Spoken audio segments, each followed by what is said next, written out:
Bonjour à tous, on va s'intéresser aujourd'hui à un exercice d'application d'enseignement scientifique de terminale sur l'optimisation de la perte par effet Joule. Quel est le problème? En général, vous avez un réseau de distribution qui est composé par, dans mon exemple, une centrale à charbon, une centrale hydroélectrique qui constituent les sources distributrices de courant S1 et S2. Elles vont arriver à deux cibles destinatrices, C1 et C2, qui constituent la ville 1 et la ville 2 dans mon exemple. En passant par un poste de distribution où généralement il y a un transformateur qui va transformer les tensions, souvent passer d'une haute tension à une basse tension. Et le but sera donc de minimiser la perte par effet Joule qui est due au courant qui traverse les câbles électriques qui sont eux-mêmes constitués avec une résistance et qui donc se transforment en chaleur. Il y a donc une perte de puissance qui est donc la perte par effet Joule. On vous donnera toujours les données suivantes. On vous donnera la puissance maximale 1 correspondant à la source 1, la puissance maximale 2 correspondante à la source 2. Pourquoi on parle de puissance maximale? Parce qu'il faudra bien se rendre compte que les intensités des courants qui sortent de ces sources sont variables, mais ne pourront pas dépasser une certaine intensité maximale, qu'on appellera I1 max, I2 max. Donc il faudra faire attention à ça lorsqu'on a résolu le problème. On vous donnera aussi les puissances 3 et 4 correspondantes aux cibles C1 et C2, et on vous donnera les tensions. Ça vous permettra, grâce aux formules P égale UI, de trouver l'intensité des courants, I1 max, I2 max, I3, I4. Les courants qui arrivent aux cibles sont constants, les courants qui sortent des sources sont variables, et donc l'intensité va se calculer avec la formule P divisé par U. Et pour voir la puissance perdue par effet Joule, on utilisera la formule P égale RI carré, où R correspond à la résistance qui est traversée par un courant d'intensité I. Donc ça correspond en gros aux câbles électriques qui sont traversés par le courant et qui vont donc perdre de la chaleur lorsqu'ils sont traversés.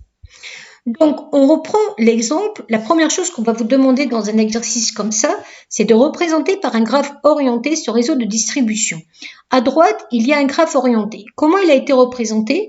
Il est formé de ce qu'on appelle des arcs orientés. Donc, c'est des arcs qui relient les sources au nœud aux cibles avec une flèche qui indique le sens du courant. Et vous avez donc les courants qui sont formés I1, I2, I3, I4. Ensuite, on va vous demander de faire quelques calculs. La première chose qu'on pourrait vous demander de calculer, c'est l'intensité maximale 1. Donc, on va faire la formule P divisé par U et on fait juste attention par rapport aux données que vous êtes en watts divisé par des volts. Ça va vous donner des ampères. Donc, grâce à ça, on trouve I1 max, mais on va aussi trouver I2 max, I3, I4. Je vous rappelle que I1 max, I2 max, on les calcule juste pour vérifier que les valeurs qu'on va trouver pour I1, pour I2 sont possibles, mais que I1 et I2 à la base sont variables. Par contre, on peut calculer I3, I4, donc les courants qui arrivent aux cibles destinatrices, parce que par contre, ces courants, eux, sont constants. On va s'intéresser maintenant par la perte par effet Joule. On a donc 4 câbles électriques. Le premier câble aura une puissance perdue par effet Joule de R1 carré. Pareil pour le deuxième, R2, I2 carré, pour le troisième, pour le quatrième. Mais pour R3, I3 carré et R4, I4 carré, ça va être des constantes. Donc vu que ce sont des constantes, ça ne va pas varier. Donc je ne vais pas m'intéresser forcément à ces valeurs-là dans mon exemple pour essayer de trouver comment optimiser ma perte par effet Joule. C'est pour ça que j'ai mis que la puissance, elle a été égale à 0,1 I1 carré plus 0,2 I2 carré plus une constante. Je vois qu'ici, j'ai un petit problème parce que j'ai deux variables I1 et I2. Or, pour pouvoir représenter en fonction d'une variable, il faudrait que j'arrive à une seule variable. Et pour ça, je vais utiliser la loi des nœuds. La loi des nœuds au niveau du transformateur, le point de distribution. Elle nous dit que les intensités des courants qui arrivent au nœud, c'est-à-dire I1 plus I2, sont égales aux intensités de courants qui sortent du nœud, c'est-à-dire I3 plus I4. Donc s'il y avait eu 3 courants qui arrivent, on aurait fait la même chose avec 3 courants qui arrivent au nœud. Ça me permet, en ayant calculé I3, I4, de faire le calcul. Donc I1 plus I2 va être égal à 104,4. Grâce à ça, je vais pouvoir faire passer I2 de l'autre côté. J'aurai donc I1 égale 104,4 moins I2.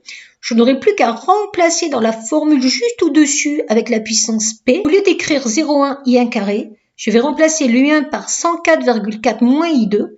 Je vais me retrouver avec une fonction du second degré dont la variable sera I2. Avec le logiciel GeoGebra, qui est un logiciel de géométrie dynamique, j'ai tracé cette fonction en fonction du I2 sans tenir compte de la constante.